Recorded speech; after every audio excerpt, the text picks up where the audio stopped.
I've always had a lot of faith in Shop's dyno numbers, but that is going away really quickly. I am just about to the point where I feel like dyno numbers are a total scam, and I'm going to tell you guys why right now. Stick in there, guys.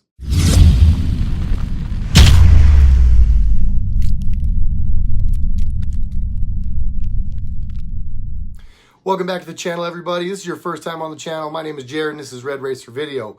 I'm a car vlogger. We talk about lots of different car stuff. I own a 2016 1SS twin-turbo Camaro I've named Lola. I believe her to be the baddest, most well-rounded 6th-gen Camaro on the planet. We do lots of hood rat stuff on her, and we also make lots of videos where I just flap my gums like I'm going to do today. But if any of that sounds like your cup of tea, guys, please go down, smash the like button, make sure you subscribe, and then when you're done doing that, be sure you hit the little bell next to subscribe. That way you guys will know when we have new awesome content coming out.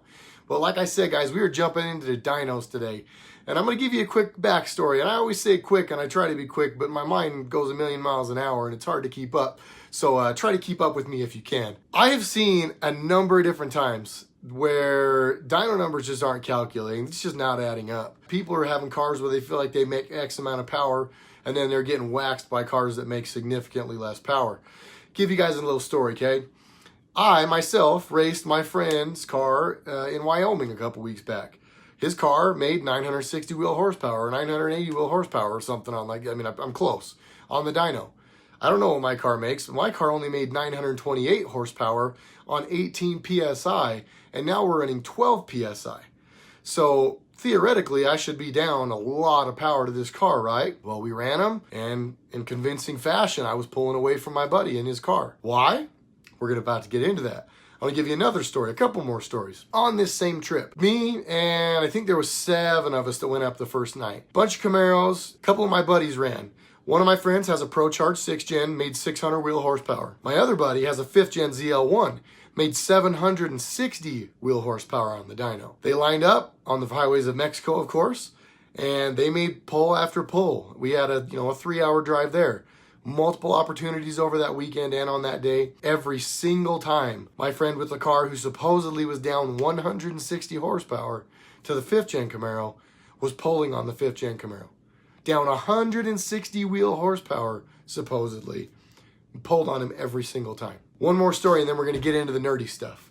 I've got another buddy, actually 2 buddies on this one. One of them's got headers and an E85, rotofab intake, and a tune. The other one has all the same stuff, plus heads and cam. Both 6th-gen Camaros, both automatics. When these guys run, the guy with the heads cam, who should be up, 80 to 110 horsepower to the wheels, roughly somewhere in there, with heads and cam done, barely pulls on my other buddy, who has much less work done to his car. So you guys are asking yourselves, how does this happen? One guy's got a dyno sheet that says he makes 100 wheel horsepower more than the other guy. He's barely beating him. Another guy's down 160 wheel horsepower to a different car, and he actually beats him, down 160 horsepower. I pulled on my buddy's Corvette, and I was probably down 160 or more horsepower, supposedly, by the dyno numbers. How does this happen? And a quick disclosure before we really dive into this. I'm not saying that all shops are dishonest. And I'm not saying that all shops do the same things. So to anybody out there watching this who runs a shop, runs a dyno, is a tuner, I'm not calling you all out. But I have seen enough of this now that I felt inclined to make this video. While I'm on that subject, big shout out to my buddy Chris for asking me to make this video. We were talking about this on the phone, kind of diving into some of the nerdy aspects of it. And he was like, man, you need to make a video about this. So thank you, Chris. I'm making a video about this. Here's what happens, guys. There's a bunch of stuff that goes into this. This is going to be loaded with good information, so stick in there with me. Dynos can be very deceiving, but for a number of reasons. For one, not all dynos are the same. Mustang dynos tend to be a little stingier than dyno jets. Altitude plays into it. Temperature plays into it. Humidity plays into it. There's a whole bunch of stuff that goes into it. Luckily, though, there have been a couple of different standards that have been created that most people go by.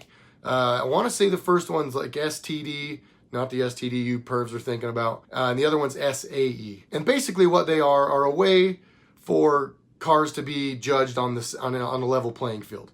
If a car is dynoed at sea level, and then it goes and gets dynoed on the exact same type of dyno at, let's say it's at 6,000 feet, let's say it's up in Wyoming, it's at 6,000 or more feet, the car at 6,000 feet is going to make significantly less power. Air is much less dense the farther away from sea level you get. If you guys are into racing, you've heard people talk about DA all the time, or density altitude. And that's basically what the density altitude is at that time, meaning at what sea level or at what altitude is the air most dense, or where does it start to lose density or whatever. So sea level is ideal, and most of these standards essentially take a car that is dynoed at 6,500 feet.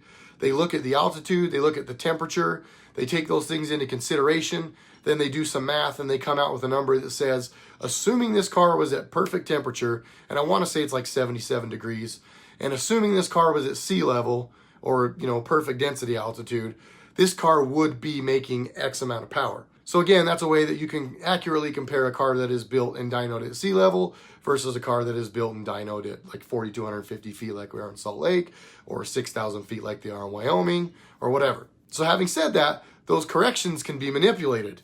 Depending on what the tuner's doing inside of the DynoJet programming, depending on the temperature outside, depending on some of those things, they can actually game those things a little bit to manipulate the numbers and make those numbers look a little better for themselves. The other thing that the shops can do, and this isn't maybe even something they do on purpose, this is just kind of a happenstance. A lot of people, actually most people, when you're dynoing a car, you want to dyno a car in the 1-to-1 gear. Meaning like in a manual 6-speed car, I want to say it's like 4, I'm pretty sure it's 4th gear. So you want it to be 1-to-1 because that is when your car is most accurately putting the actual amount of power that the car is making at the crank and actually putting that amount of power to the tires, because it is a 1-to-1 ratio, meaning that it's not an overdrive or an underdrive gear. If you were an overdriven gear, the car would put less power to the ground. More power to the ground. And if you were in an underdriven gear, which would be like in an automatic, for instance, an 8-speed automatic, the 1-to-1 gear is 6th gear. So if you pull in 5th gear, it's going to make a little less power to the dyno.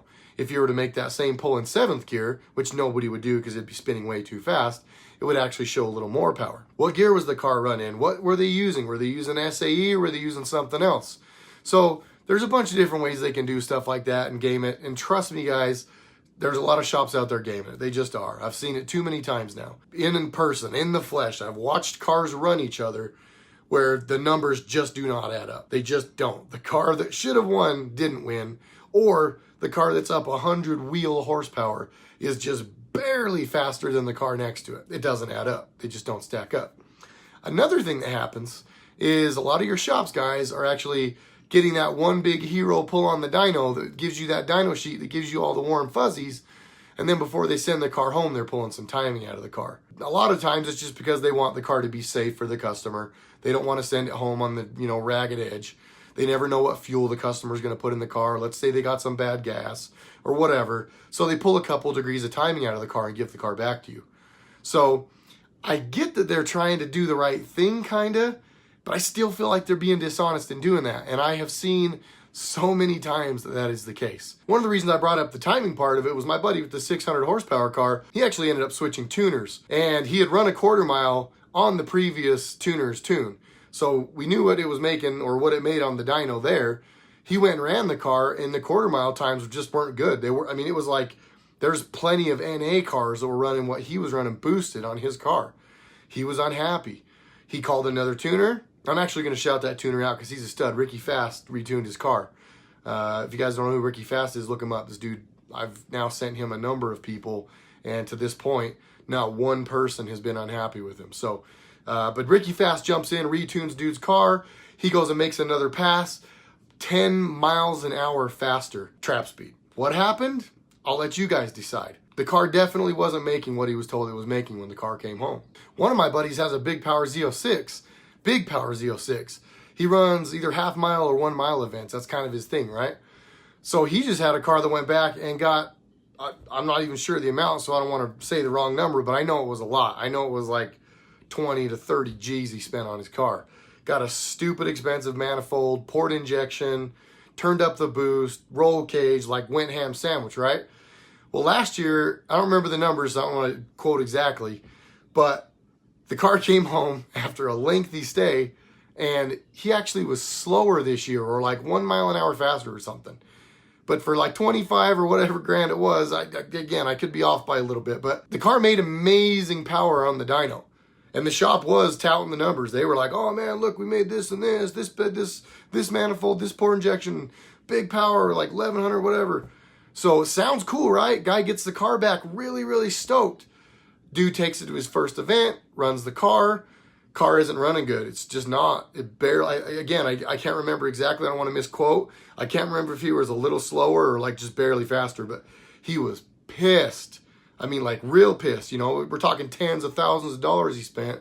Saw a big dyno sheet, got really excited, come to find out the car's slower. Well, as fate would have it, the car's pushing more boost, which means more heat, which means blah, blah, blah, blah, blah.